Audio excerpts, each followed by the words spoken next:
You're listening to the Options Insider Radio Network, the home of the Options Podcast. For more quality options programs, visit theoptionsinsider.com or search for Options Insider Radio Network in your podcast provider of choice. Listeners can also access all of our programming through our mobile app available in the iTunes and Google Play stores. Select programs are also available via live stream at mixlr.com/options-insider.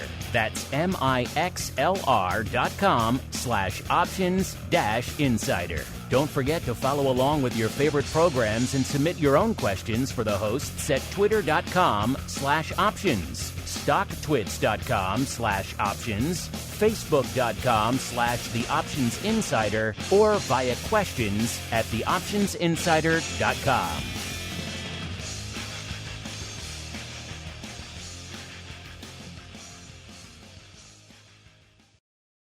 Gold, crude oil, corn, soybeans, and more.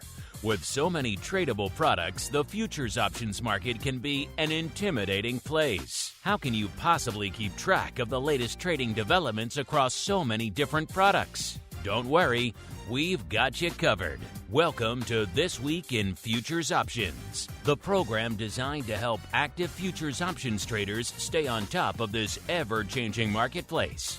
Each week, we'll break down the top trades, hot products, volatility explosions, and much more.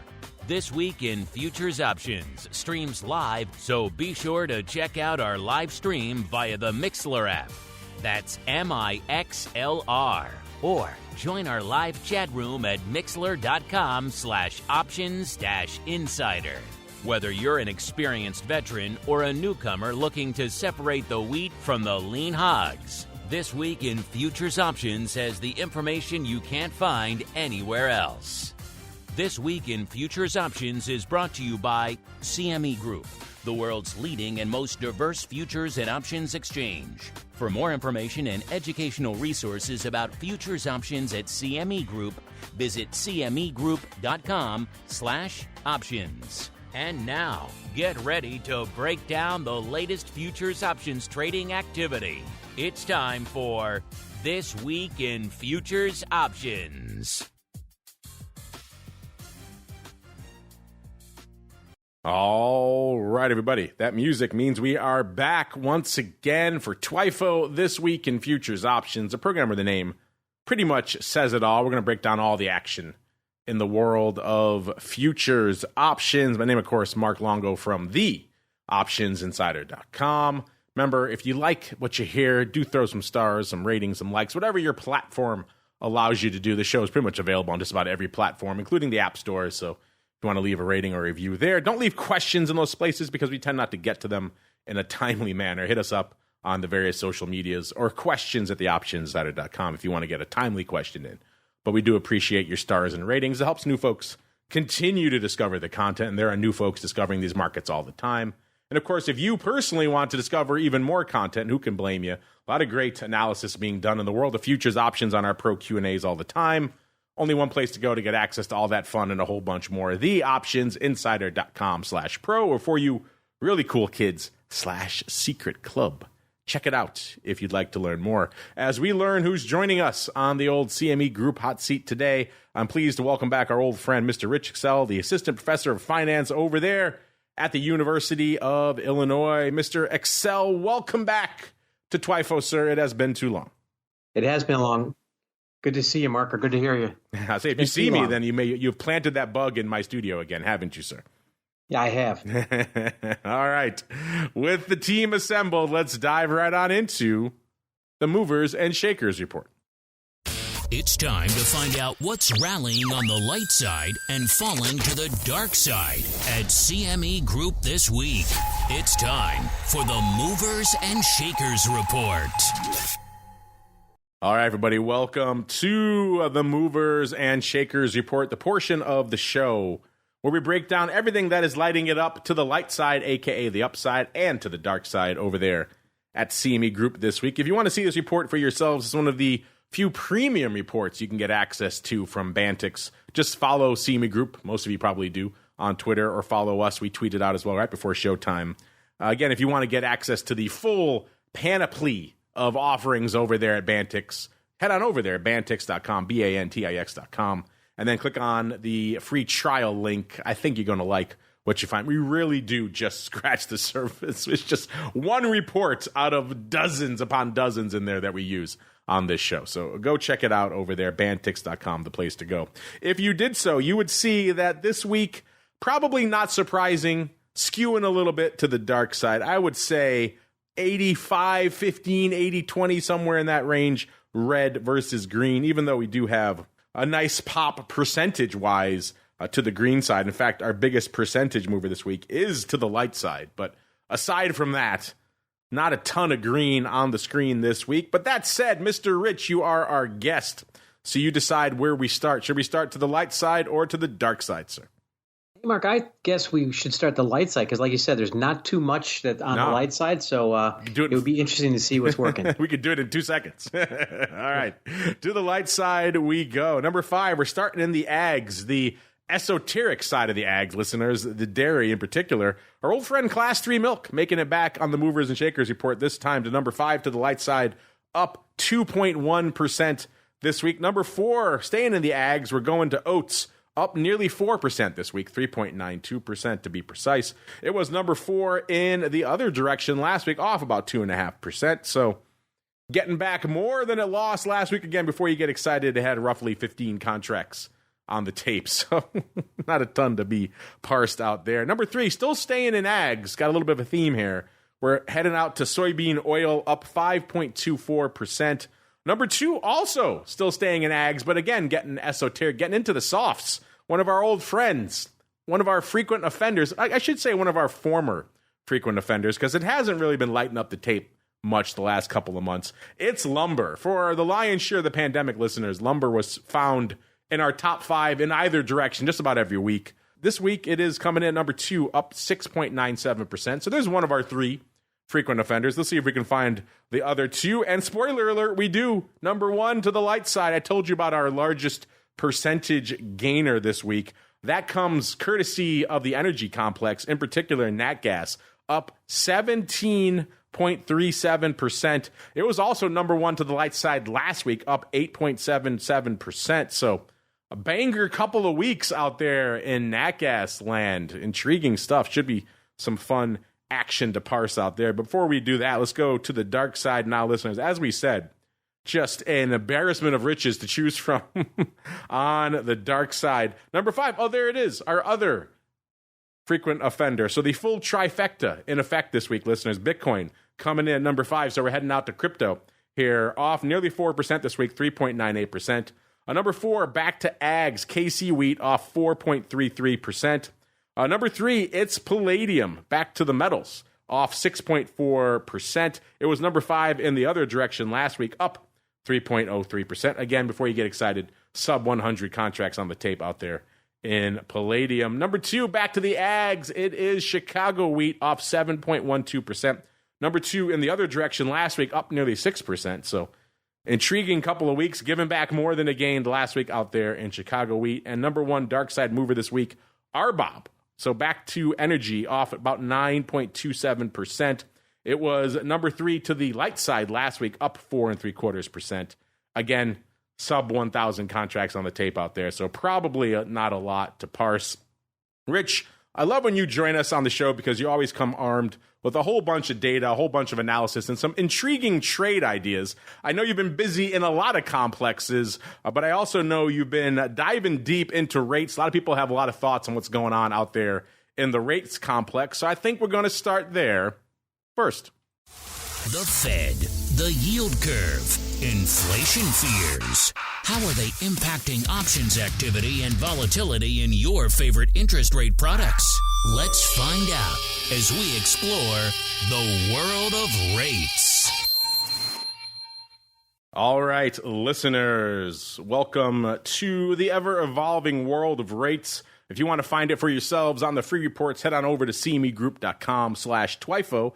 TWIFO. Once you're there, you're going to scroll down all the way to 2 from the bottom, to interest rates. And then from there, you're going to go into the U.S. rates products. And where we go from there, we'll leave it up to Rich. We'll let him decide. But Rich, you did just put out an interesting analysis, you can find it over there on the CME Excell with Options report over there at the CME Group website, listeners. Just a couple of days ago, called Accessing Deep Liquidity in the 2-year Treasury note. I thought that was interesting because, we talk a lot about the 10-year on this show and many other shows on the network. We'll talk about the 30-year. We get to some other areas of the yield curve. Very rarely do we talk about the 2-year. So first off, Rich, I have to know what made you decide to go there to look for your trade, and then what were some of your findings, sir?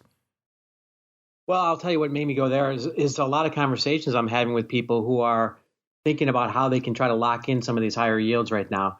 And of course, we've saw in the last 9 months or so, a lot of money leaving bank accounts and going into money market accounts, et cetera. And they're usually, locking in kind of short term. But more and more of the financial advisors, et cetera, that I speak to talk about how they want to move a little bit further out to kind of lock in some of these yields. And obviously, you mentioned the 10-year, and the 10-year, given the shape of the yield curve, isn't really offering the same sort of yields that we're seeing in the short term. And so I'm hearing of talk of a lot more people moving into this 2-year.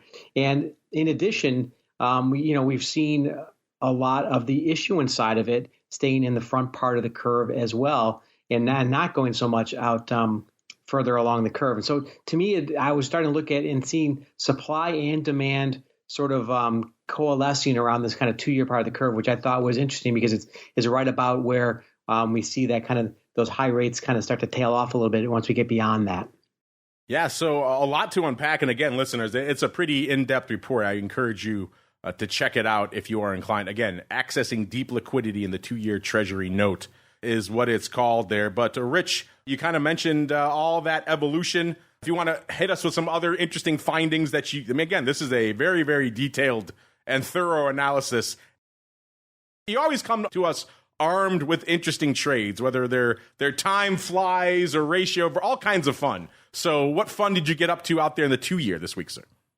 Well, and trying to build on what I was just talking about on the supply and demand side of it, from a demand perspective, it's we clearly see individuals wanting to maybe lock in some of this risk-free rate, but on the flip side of it, another big source of typical demand for Treasury issuance comes from abroad, right? It comes from particularly like Japan and China, where that's been a big source. I think that's 35% of all foreign borrowers come from China and Japan, and that it's like 14% of overall demand for treasuries in aggregate from there. And what do we know that's kind of going on in those countries? Well, there's a lot going on there, right? The Bank of Japan recently adjusted its yield curve control, allowing rates to move a little bit more there, and we're seeing the currency weaken considerably. On the other side, we're seeing Chinese economic data slowing materially. The Chinese having to cut rates, but also seeing the Chinese yuan or renminbi weakening quite a bit. And interestingly, if you overlay the Chinese yuan and the Japanese yen versus Treasury yields, what you see is that there's a fairly tight fit. Now, I'm not suggesting there's correlation isn't always causation, but there is a linkage there, right? There's different things driving them. But because a lot of demand comes from foreigners, and they're seeing weakening currencies, that's driving their hedging costs up, which means that they need to demand a higher yield. And this is all happening at the same time, where you're seeing maybe some increase in demand from U.S. Retail accounts, but maybe a decrease from foreigners at a time when the Treasury is trying to refill the general account, and we know that there's quite a bit of interest. Quite a bit of need to issue, and that the Treasury report itself put out that they expect that the issuance here over the coming years about $1 trillion worth of bonds, which is obviously quite a bit. And so when we kind of put all this together, there's a lot of cross currents that traders have to deal with, right? And so to me, that naturally, I'm like, okay, when there's a lot of different things that could happen, and any one of them could drive things in certain different directions, I'm already thinking in my mind, I want to be long convexity, right? I want to be long optionality in some way.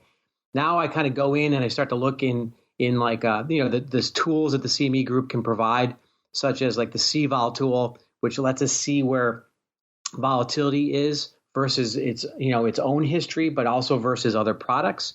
And you can see that, the CVol, when I'm looking at kind of 2-year products and really across all the rate products, is very, very low. Implied volatility has been very low across a lot of products until very, very recently.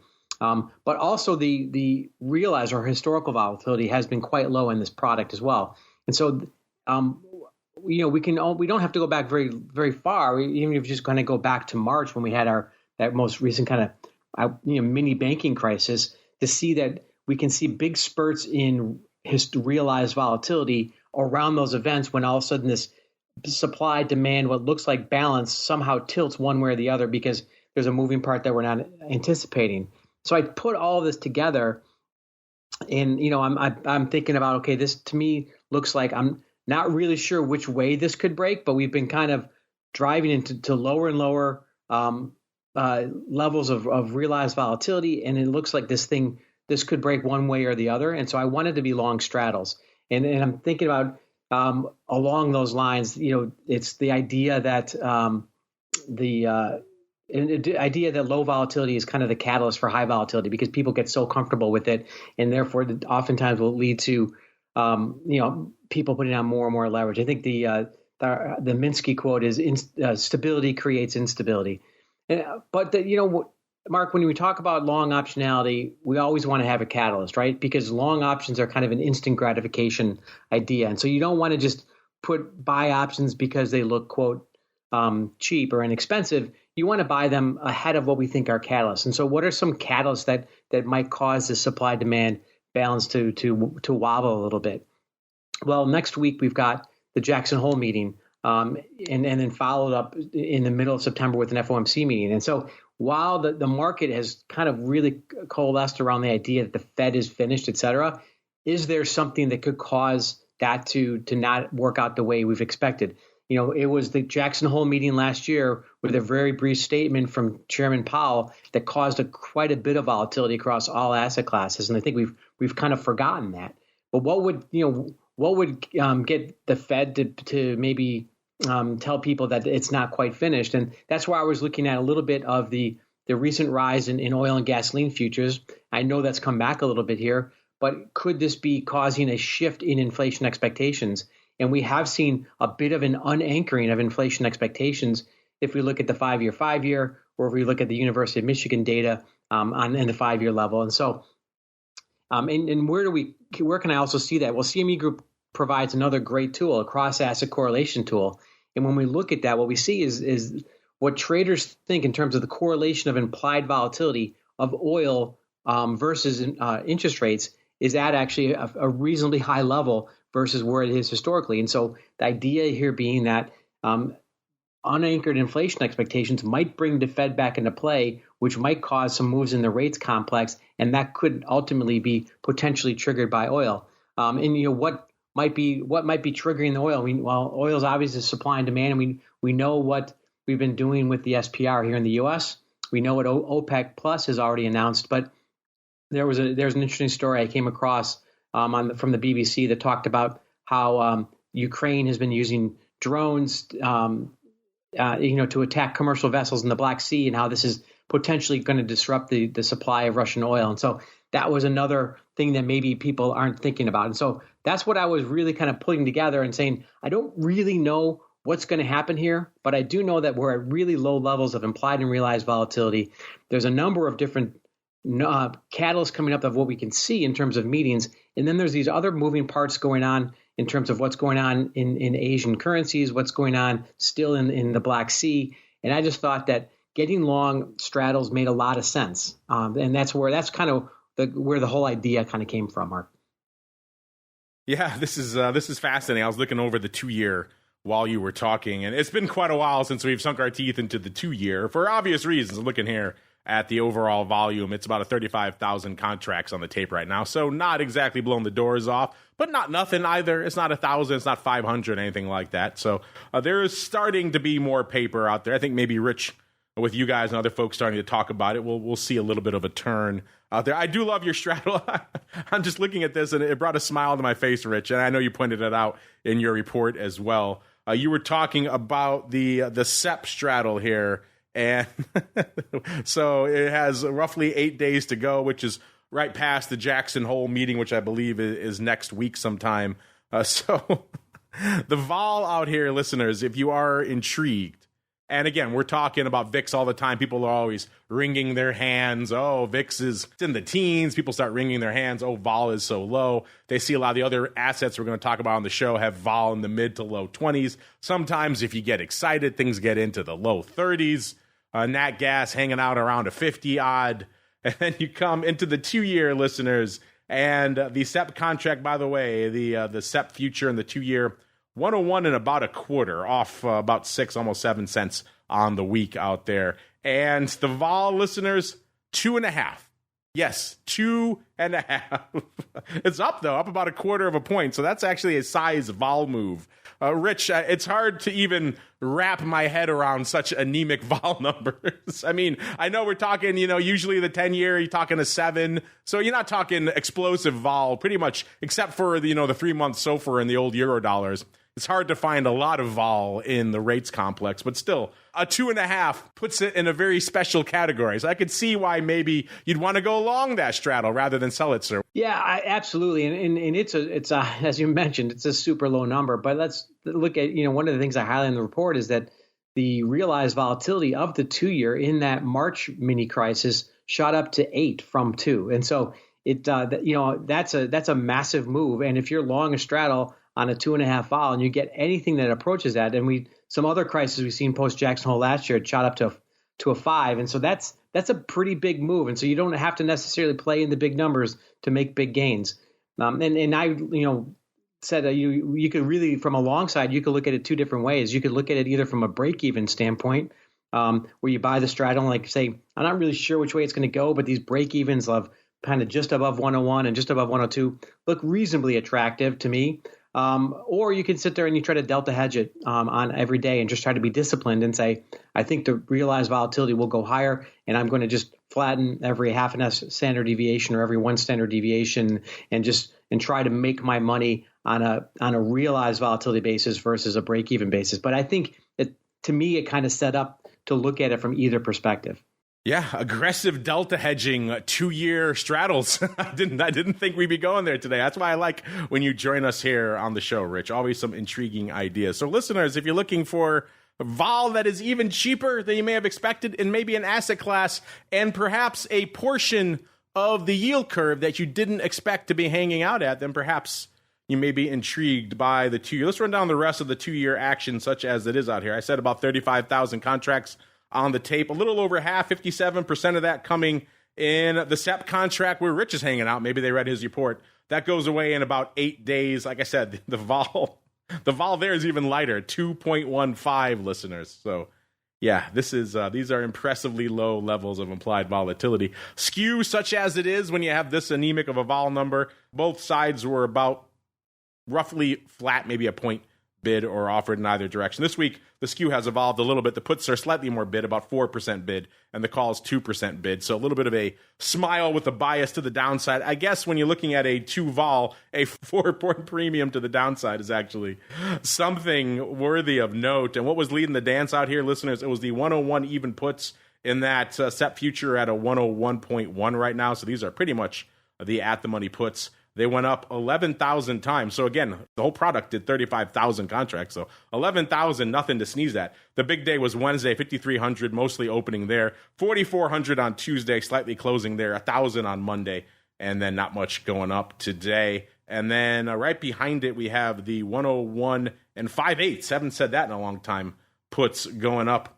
I should say expiring in about a day, a little over a day out there. They did 8,000 contracts, 8,182 to be precise, and of that, 8,160 went up on Wednesday. All of that opening. So folks piling into the 1 day to go, 101 and 5/8 puts out here on the 2-year. So fascinating stuff.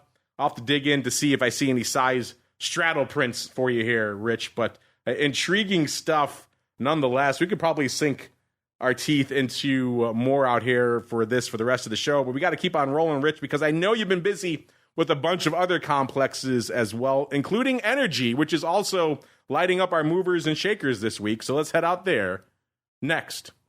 It's time to tap into the deep options well of black gold, Texas tea, nat gas, and more. It's time to talk energy.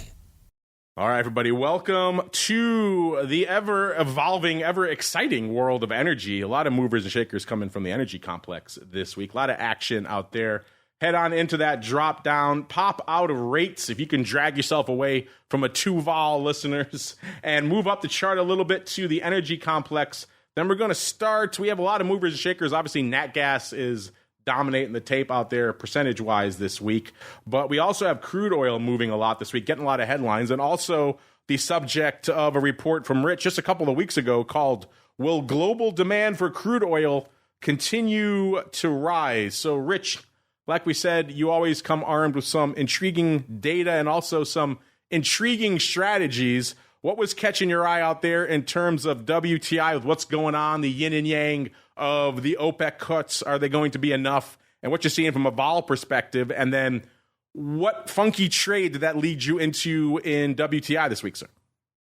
Yeah, so oil to me and the oil complex has been really, really quite interesting. And I'll even highlight one of the light side movers we have when we talk about soybean oil, and a lot of people looking at soybean oil because of its use in renewable diesel and how it's actually correlated to oil too. And so oil has been kind of popping on my radar quite a bit. It's always supply and demand, right? And the demand has remained, global demand has remained remarkably consistent here throughout the year. And what's really for the last more than 12 months, probably 18 months, has been driving price has been the supply side, right? Last year, it was drawing down the SPR to 40-year low levels, and how that increase in supply in a relatively flat demand structure was causing prices to come down quite considerably from the high levels we saw early in 2022. Now we're seeing on the other side, we're seeing OPEC plus, they're cutting and they're sticking to these cuts. Is that enough? Can the U.S.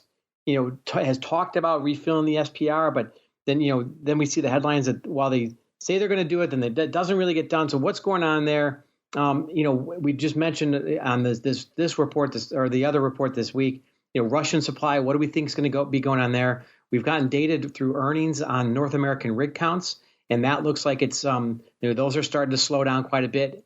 And then there's some other headlines about Pemex in Mexico that lost over 100,000 barrels a day to a fire that they had. But if you look into their data, what we've been seeing is that their output has been slowly decaying for quite a long time because they've been losing expertise. And so it's starting to look like the supply side here is really starting to wane. And then if the demand stays constant as it has, what does that mean for price? Now, in the report, this was a few weeks ago, I was talking about Chinese demand. There's a lot of expectations for more and more Chinese stimulus in the second half of this year. We've seen some elements of that, but we've also seen some really poor data from China as well. And so that's a variable we have to kind of think about. There's like I said, there's still expectation for a lot of stimulus. Could that bring demand up a little bit further as well? And so that's that was the backdrop that I was really kind of thinking about.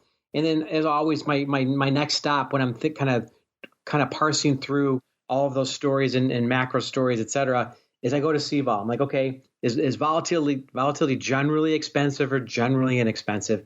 And how is that going to form my opinion? And you look like just about every product, CVOL levels for not just oil but across the energy complex is fairly low across the board.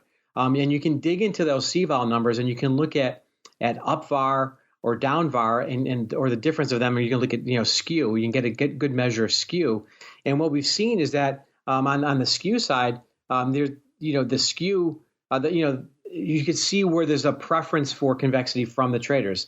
And we've seen that when prices shot up in early 2022, skew moved up quite considerably. But at this point, skew is pretty flat. And if anything, we still see some preference for downside options versus upside options. And so, looking through all of that, I'm thinking, okay, I want to generally be long optionality. I want to be long options to the upside because it feels like if we're going to get a move, it's going to be a move to the upside. How can I take advantage of this skew being steepest, if you will, the further out you go, and kind of price this up? And what's the market giving me, given the backdrop that I'm seeing right now? And so I wanted to kind of do a little bit of a skew trade which is, of course, puts versus calls. But I wanted to make this a little bit of a directional trade that was net long volatility. And so that's where I came up with a calendar idea where I was selling in the money calls and using that money to buy shorter term upside options. So I was selling in the money 75 calls and then using that money to buy 3 times the number of shorter dated upside options and giving myself basically a long convexity profile that if I got a pop in this on a move higher here, I was going to move into a lot of long optionality and be able to kind of trade that. If instead these catalysts played out and we saw a move lower in oil instead, because I had sold this in the money option, I was actually and took in some premium. If the whole structure of the whole complex moves down over the life of both of those options, I would actually make some money at this point. So it was actually, to me, a structure that was a net long bias structure that did better than just being long futures, because I had an opportunity to make money on the downside, even if it didn't play out directionally as I was thinking it would play out, which is a move to the upside, if that makes sense. No, a lot to unpack there, which is fascinating. We don't see these types of ratio trades in the energy too often. We see them in products like VIX, right, which are obviously known for their explosive upside. And even then, we haven't seen them as frequently as we did a couple of years ago. They're starting to make their way back in now that VIX has retreated from some of its loftier levels out there. But intriguing stuff. I like all of this. Again, listeners, if you want to check it out for yourselves, and I encourage you to do that with all of these, because there is a lot of data here, a lot of visuals. If you're a visual learner, it's a good way to go. The report is called, Will Global Demand for Crude Oil Continue to Rise? Let's get out to WTI and see if it's rising or falling, at least from a volume perspective.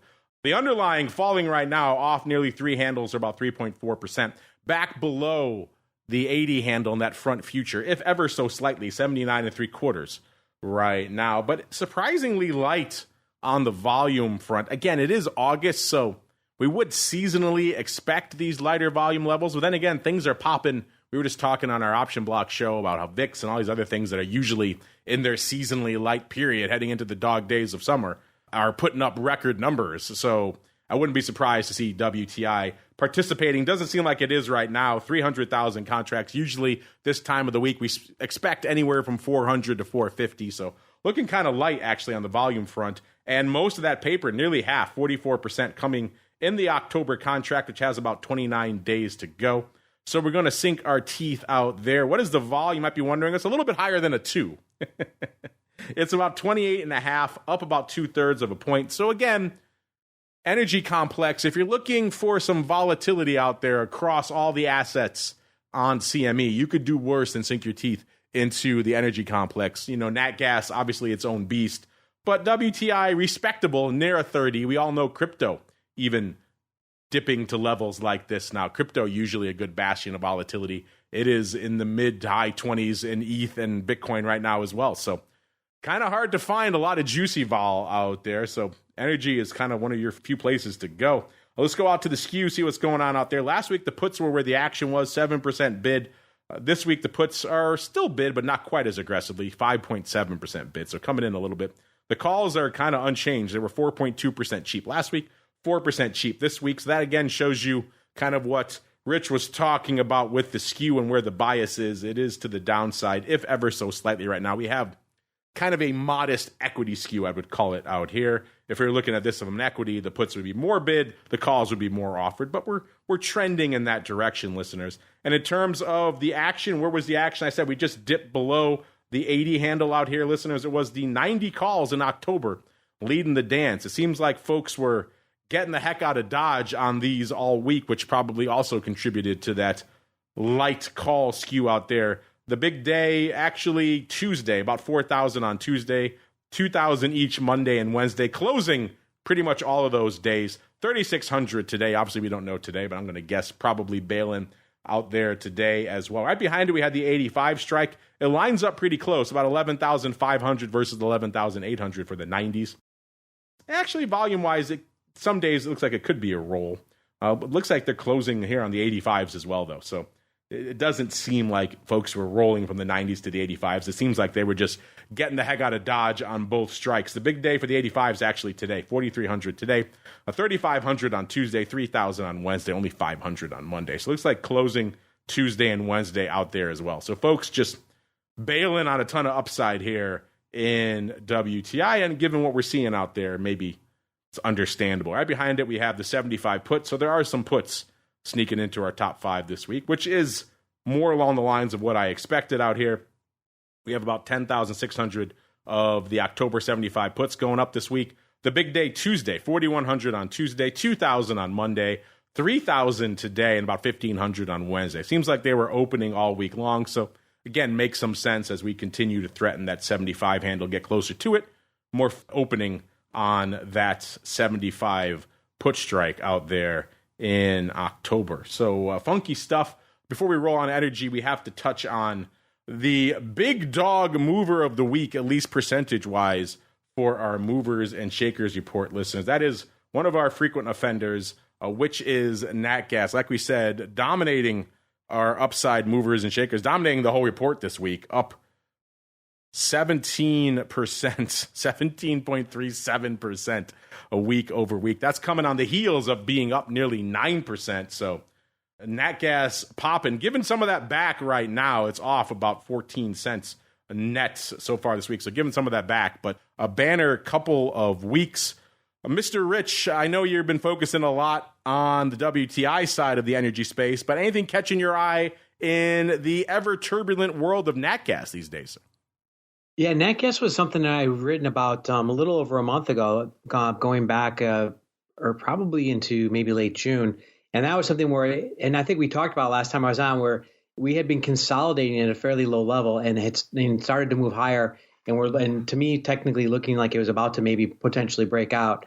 It's a similar sort of situation in some ways to the consolidation we've kind of seen in some of these rate futures products as well. And so to me, those are always interesting places when you see a long consolidation. You know it's not going to last forever, but which way is it going to break? And that was something we kind of had explored at that point. So this nat gas, especially, we know the kind of the seasonality, et cetera.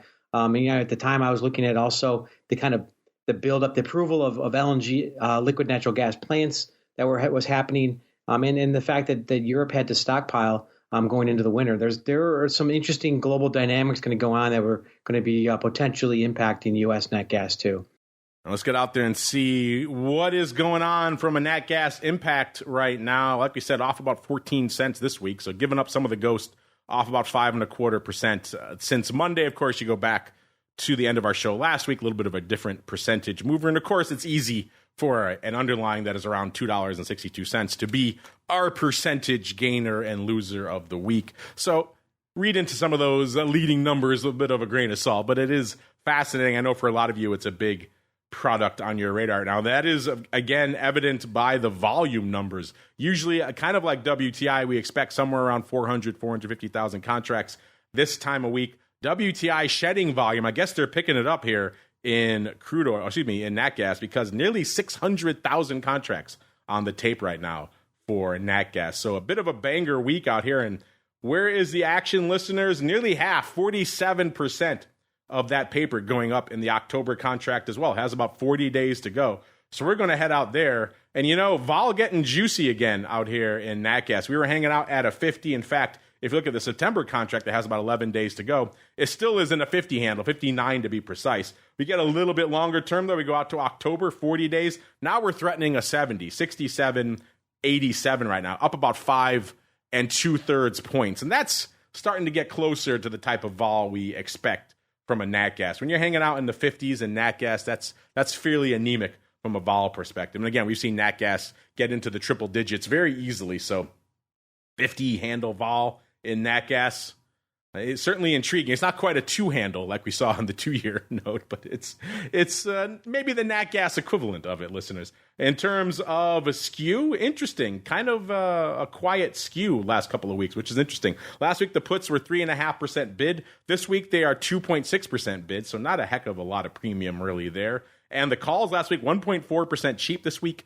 0.3% bid, so effectively flat. So intriguing. This skew is kind of showing me that it's a bit of a coin flip right now in terms of what the options market is expecting, at least through the October expiration. You go a little bit farther out, you see a little bit more bid to the puts. You go out to, let's say, June of next year, and now you're seeing about a 6% bid. Even that is not terribly aggressive. So it seems like the skew may be settling down. By the way, the October futures at about 275, listeners. So intriguing stuff out there. Maybe this is the level where folks are starting to say, you know what?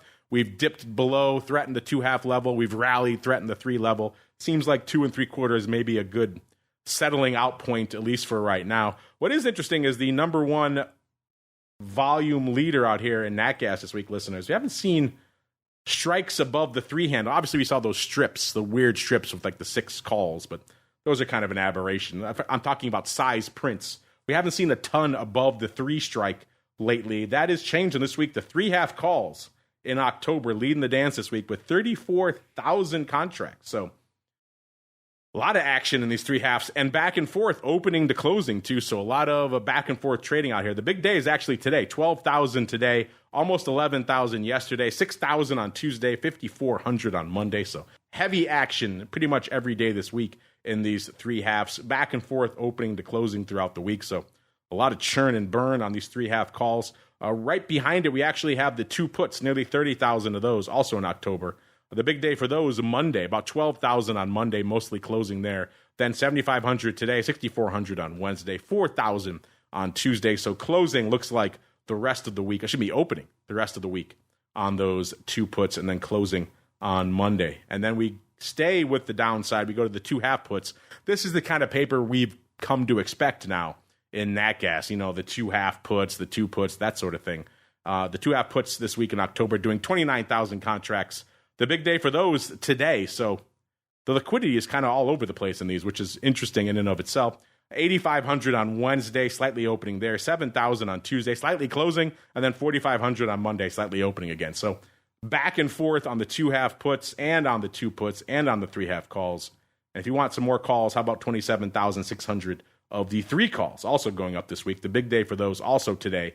Nearly 13,000 going up today. And then the rest of the week was all closing. 7,000 on Wednesday, 6,500 on Tuesday, 1,500 on Monday. So folks maybe bailing on the 3s as we continue to move at least to the dark side here. This week, of course, net from our show last week, a little bit of a different story. So fascinating stuff. I'm just scrolling around here. If you're wondering what is this week's strip, listeners, it is the 4-call strip going up pretty much from April all the way out to the end of the year next year, going up 1,020 times. I love the size that goes up in these things. It's so head-scratching, but that's where we are this week. Again, so we hit on energy, we hit on rates. We got time for probably one more complex, Mr. Rich, before we get to some of the listeners. So where do you want to hang our hat next, sir? I'll let you choose.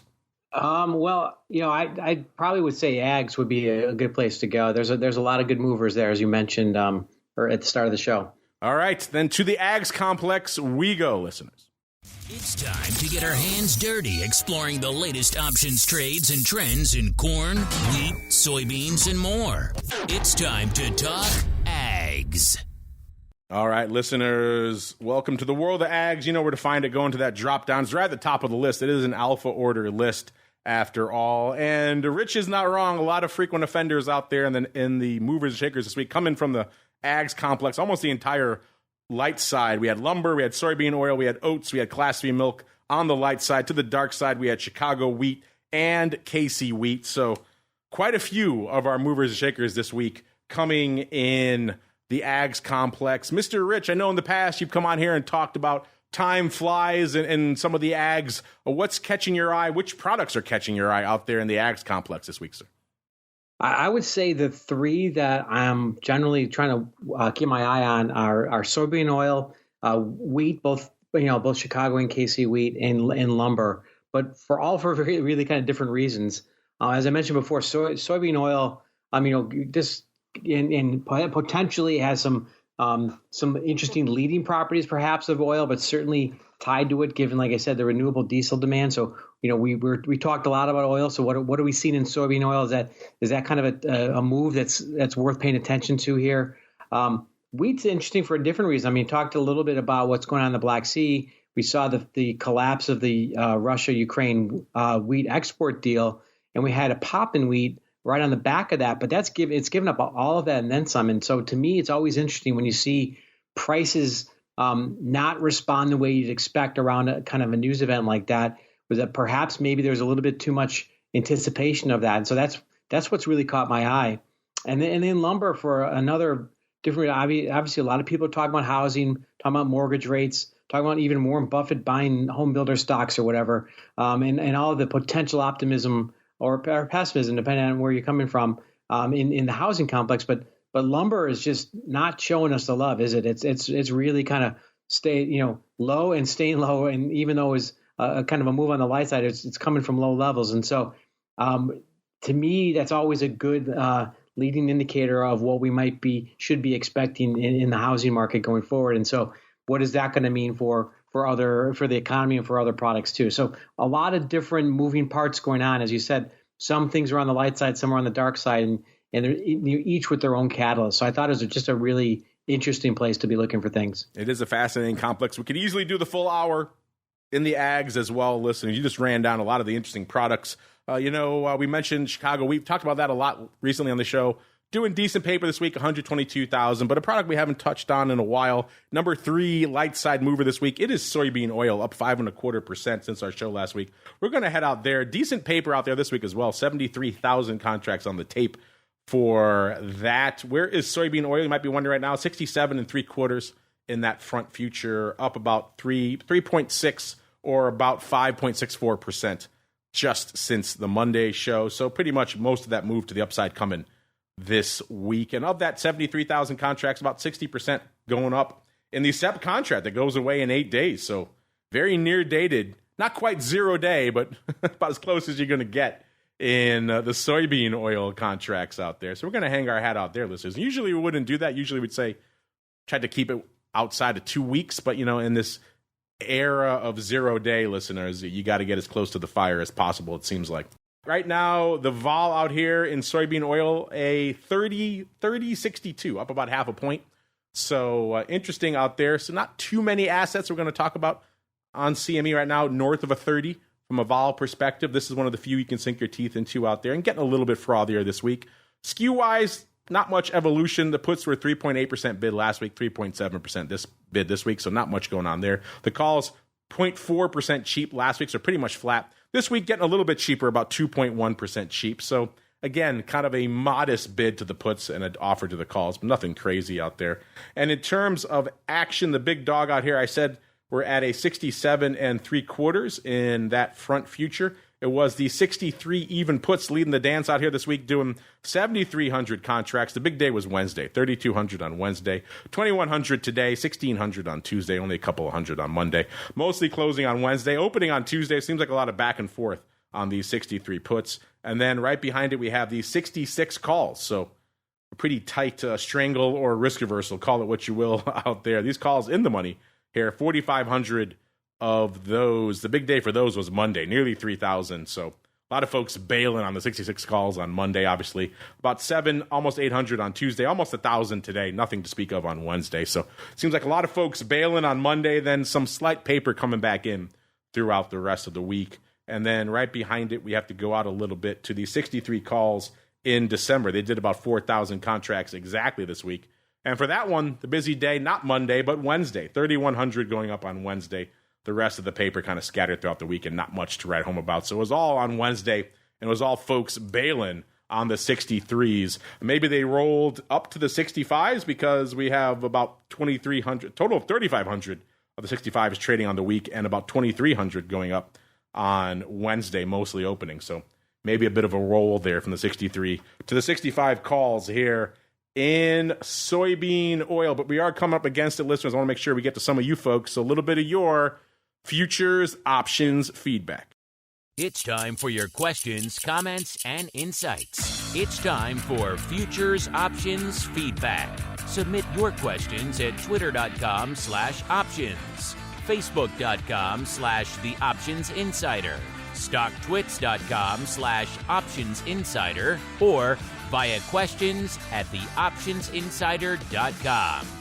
You can also submit your feedback via our Options Insider Radio Network mobile app, available for iOS, Android, and Kindle Fire devices. You can even ask your questions live via our Mixlr chat room. So grab the Mixlr app or just search for Options Insider at Mixlr.com. That's MIXLR.com.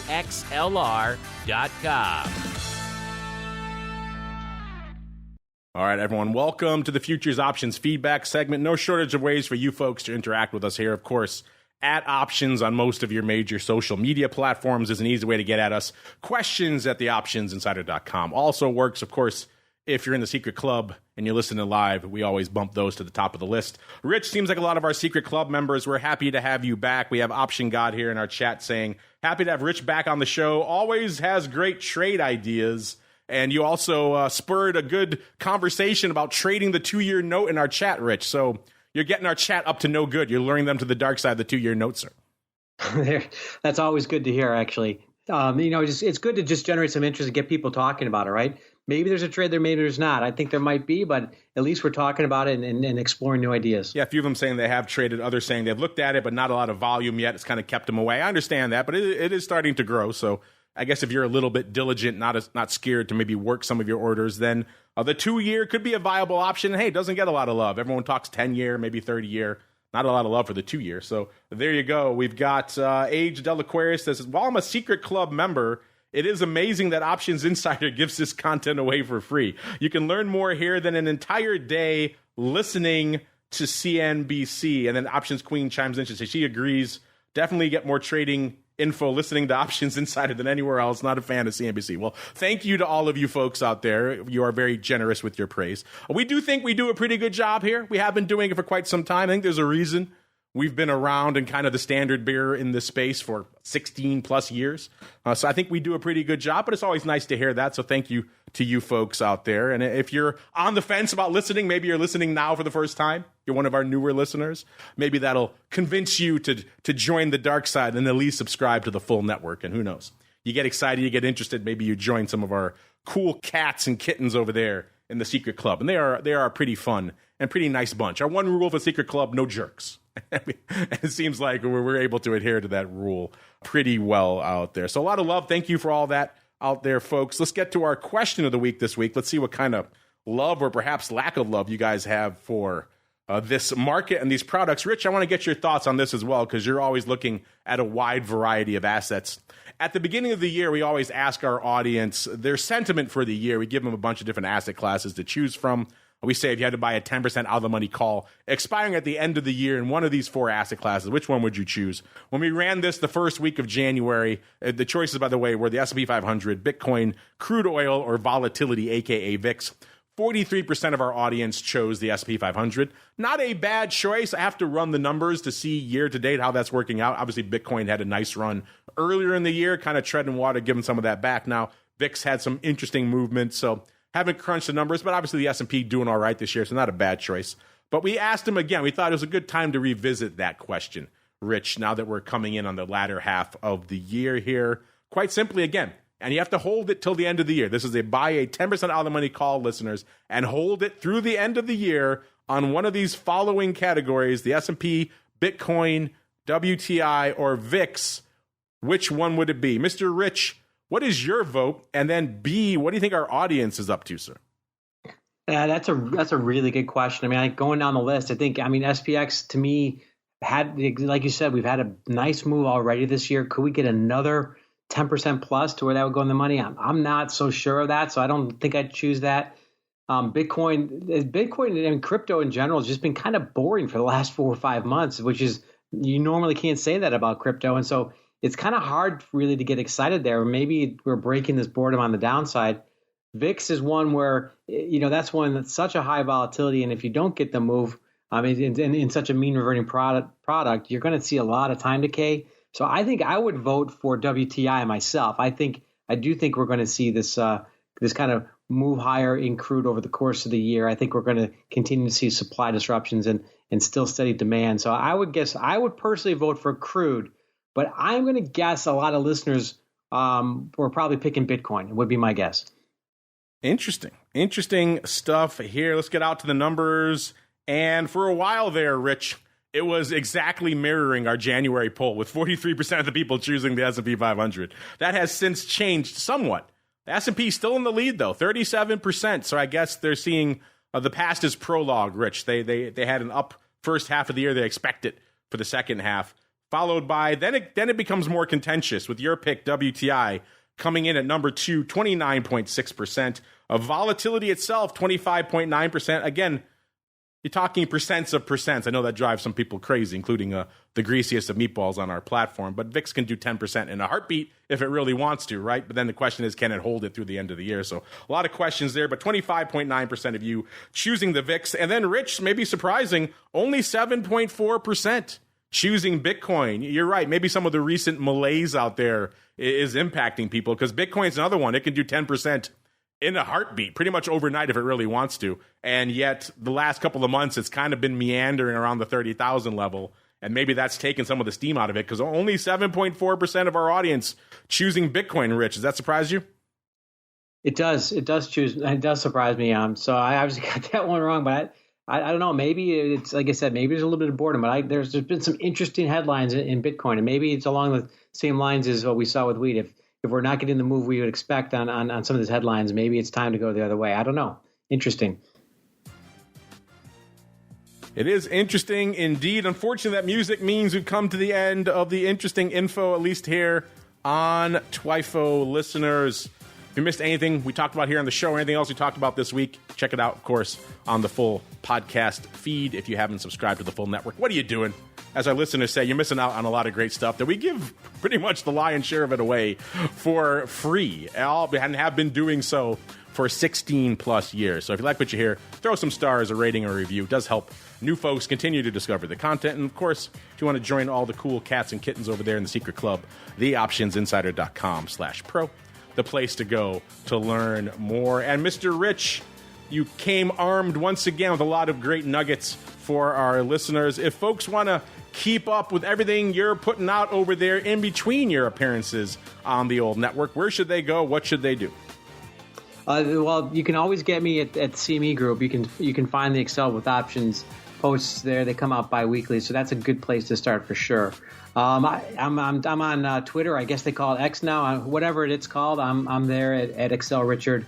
And I'm also on, hit me up on LinkedIn, and I'm on Substack as well in a post called Stay Vigilant. So always putting out different content on different things, but there is a string that kind of weaves them all together. So if you enjoy the Excell with Options, you might enjoy the others as well. I can't call it X either. It's going to be Twitter for me forever. Of course, You were ahead of it. You have an X in your handle at least, so you can maybe get behind some of the X branding. Yeah, check them out. My CME badge was XX. So was it? I definitely can get ahead of it. You definitely can get ahead of that then. And you like FX. So, yes, you live in the world of X. Maybe Professor X's School for Gifted Youngsters is in your future, sir.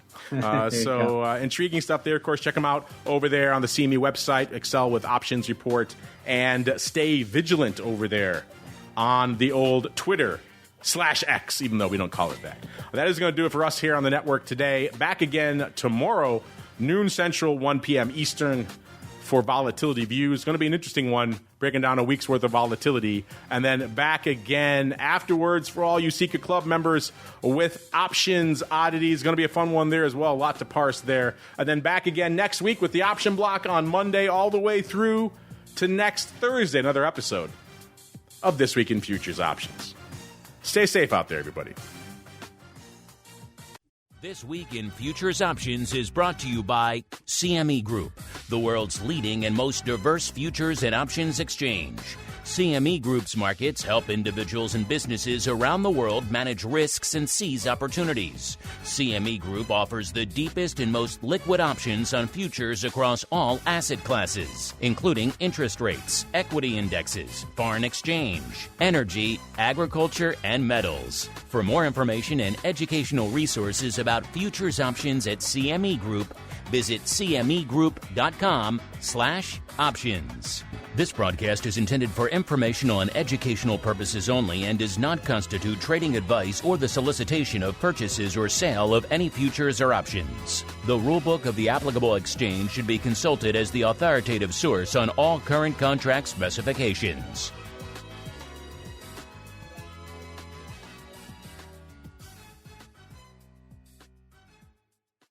You're listening to the Options Insider Radio Network, the home of the Options Podcast. For more quality options programs, visit theoptionsinsider.com or search for Options Insider Radio Network in your podcast provider of choice. Listeners can also access all of our programming through our mobile app available in the iTunes and Google Play stores. Select programs are also available via live stream at mixlr.com/options-insider.